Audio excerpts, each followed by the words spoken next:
You produce as well. You don't just write the songs, don't just play them, you produce them. Yeah. That's sort of what happens in here. Yeah. Yeah, because I love detail. I love, you know, I'm one of those guys who puts on headphones and listens to a track and listens for all the little things that are happening, all the bits of information and detail that are around the edges that may not be noticeable until repeated listens. I love those kind of things, and I've always sought out that stuff on my records as well. When you do this now with this magic, out on the road you've got to have the whole band with you. Sometimes it can be just you and a collaborator, you and somebody else putting tracks together. You can do several of the parts yourself when you're in here. Yeah, well, particularly when you work with guys like Busby or Jeff Basker, or, I mean, so many of these guys, Dan Huff, they do multiple things. They play kind of everything.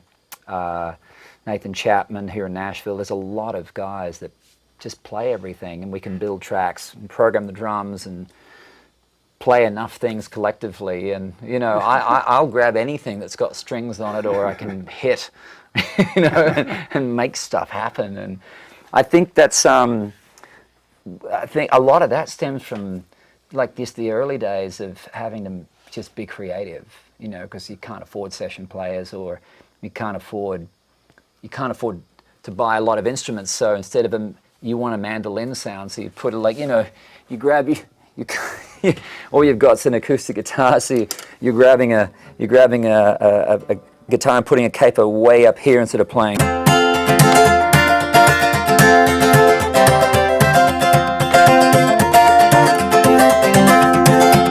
So you're just grabbing anything, double tracking it, playing it twice, 3, 4 times to make a zingy, stringy orchestra vibe. You know, it's really, for me, always about being spontaneous, being creative, and grabbing for anything. I love working with people that are quick in their ideas too. Just trying stuff, right? You know, you can't delete it until you put it down, right?